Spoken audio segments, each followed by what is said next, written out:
Welcome to A Year in the Bible with Daily Grace. My name is Kristen. And my name is Katie. And we want to spend a few minutes a day with you walking through the New Testament, one chapter at a time. This year, we will fix our gaze upon Christ so that we may know him, not only with our minds, but with our hearts. Together, we will learn that who Jesus is changes everything.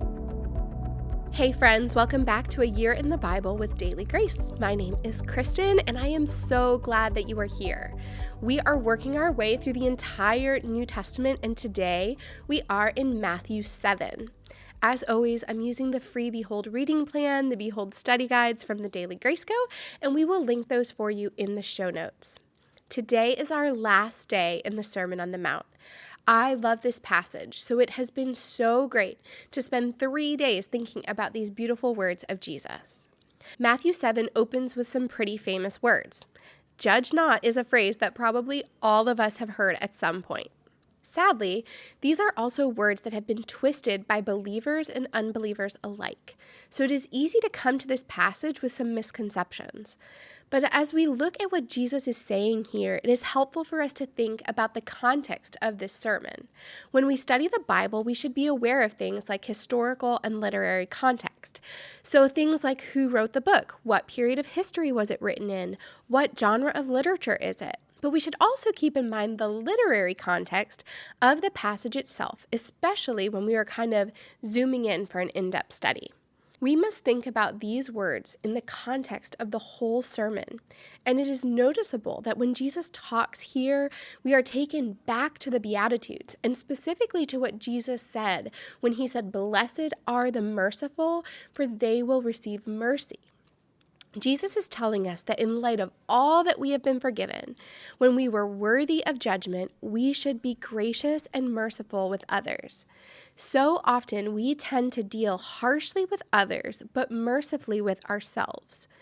Please tell me that I am not alone in that. We make excuses for ourselves, but we are critical of others.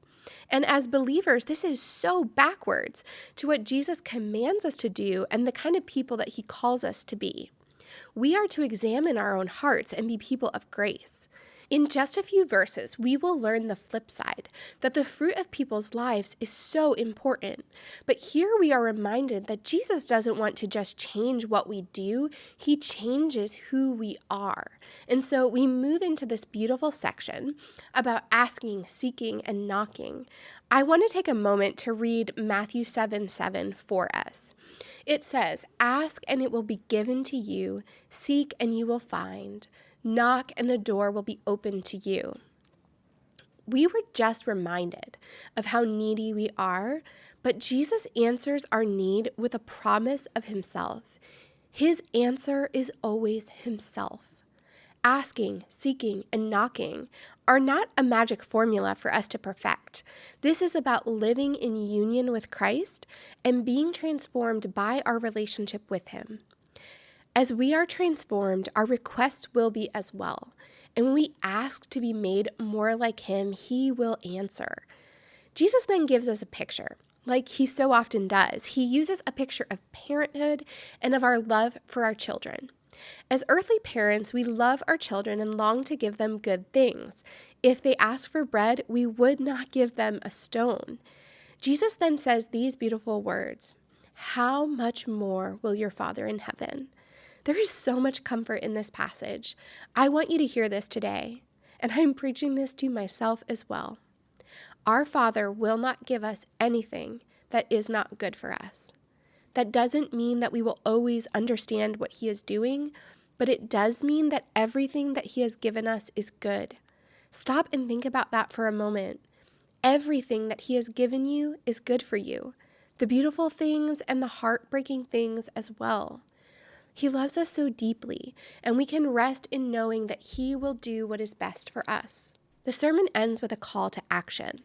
Jesus presents the wide path of the world and the narrow path of this life that Jesus described in the sermon. The sermon points us to the beautiful truth that blessed are those who choose to live like Jesus. And that can only happen through the power of the Spirit within us. Jesus presents only two paths. Our culture does not often like absolutes, but this is the message that Jesus presents. This is not a guarantee of a life of ease if we follow Jesus, but it is a promise that he will be with us through everything that life brings.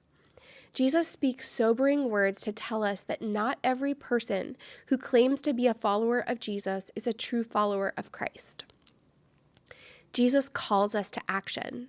Just as he presented two paths, he also shows us two foundations, the wise man and the foolish man. If you grew up in Sunday school, you might be singing a catchy little tune in your head about this passage.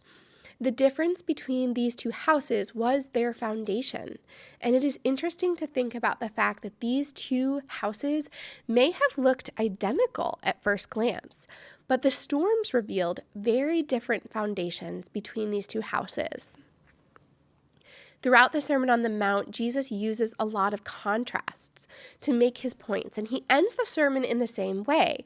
There are two paths laid before us, and Jesus pleads with us to choose the path of following him. As we finish the Sermon on the Mount, I hope that these chapters have helped you to behold Jesus. I know it has for me. As you read the words that Jesus spoke so many years ago, I pray that you can hear his voice calling to your own heart through them. At Daily Grace, we like to say that the gospel changes everything. And I think the Sermon on the Mount is such a beautiful display of just how the gospel reaches into us and touches every aspect of every part of our lives.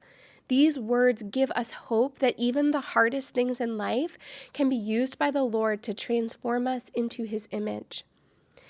The Jesus that preached this beautiful sermon is the same Jesus who came at the start of Matthew as a baby to rescue his people. It is the same Jesus who endured temptation so that he could sympathize with us in our weakness. And it is the same Jesus who is with us today. So today we behold him. We behold Jesus. And I can't wait to chat with you tomorrow as we take a look at Matthew 8 and see how Jesus healed the sick, performed miracles, and cast out demons. Thank you so much for listening to today's episode of A Year in the Bible with Daily Grace. Don't forget to check out the show notes for helpful links and resources related to today's episode.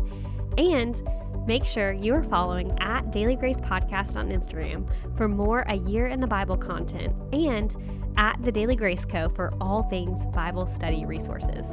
We can't wait to study again with you tomorrow. Bye, friends.